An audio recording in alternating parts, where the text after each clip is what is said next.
ఏపీలో పండగ జరగబోతోంది. కూటమి ప్రభుత్వం సంబరాలకు సిద్ధమైంది. బంపర్ విక్టరీతో అధికారంలోకి వచ్చి ఏడాది పూర్తవుతున్న సందర్భంగా పండగ చేసుకుంటోంది. కూటమి ఫెస్టివల్ వేళ మరో కీలకమైన హామీ అమలుకు రంగం సిద్ధమైంది. రేపటి కార్యక్రమానికి ఇదే హైలైట్. ఇంతకీ ఏంటా పథకం?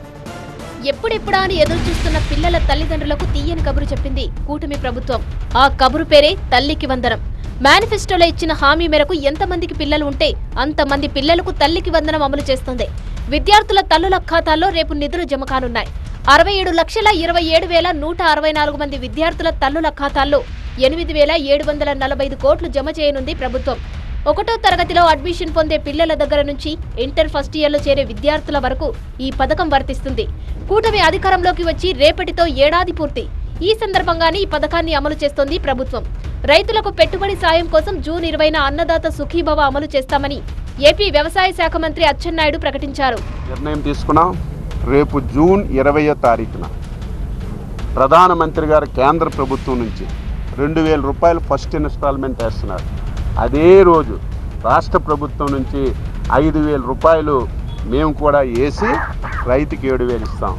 రెండో ఇన్స్టాల్మెంట్లో 7,000 ఇస్తాం.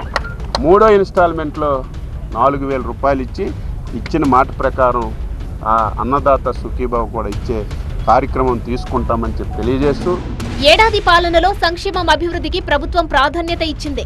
అమరావతి పనులు పరుగులు పెట్టాయి. పోలవరం పనులు వేగంగా జరుగుతున్నాయి. పలు కీలక సంస్థలతో ఒప్పందాలు జరిగాయి. కేంద్రం సహకారంతో అనేక అభివృద్ధి పనులు రాష్ట్రంలో జరుగుతున్నాయి. మెగా డిఎస్సి నోటిఫికేషన్, ఉచిత గ్యాస్ సిలిండర్ల పథకం అమలు వంటి హామీలను నెరవేర్చింది. ఆగస్టు 15 నుంచి మహిళలకు ఉచిత బస్సు ప్రయాణం సౌకర్యం కల్పించనుంది. డిజిటల్ పాలనపై ప్రభుత్వం దృష్టి సారించింది. ఏడాదిలోనే ఎన్నో కార్యక్రమాలు చేపట్టాం. గత విధ్వంస పాలన నుంచి రాష్ట్రాన్ని పునర్నిర్మించి అభివృద్ధి వైపు పరుగులు పెట్టిస్తున్నామంటోంది కూటమి ప్రభుత్వం. ఈ సందర్భంగా ఏడాది వేడుకలను రాష్ట్ర వేడుకగా నిర్వహించేందుకు ప్రభుత్వం ఏర్పాట్లు చేస్తుంది. సుపరిపాలన స్వర్ణాంధ్రప్రదేశ్ పేరుతో నిర్వహించే ఈ వేడుకల్లో సీఎం, డిప్యూటీ సీఎం, మంత్రులతో పాటు ఎంపీలు, ఎమ్మెల్యేలు, ఐఏఎస్, ఐపీఎస్ అధికారులు భాగస్వాములు కానున్నారు.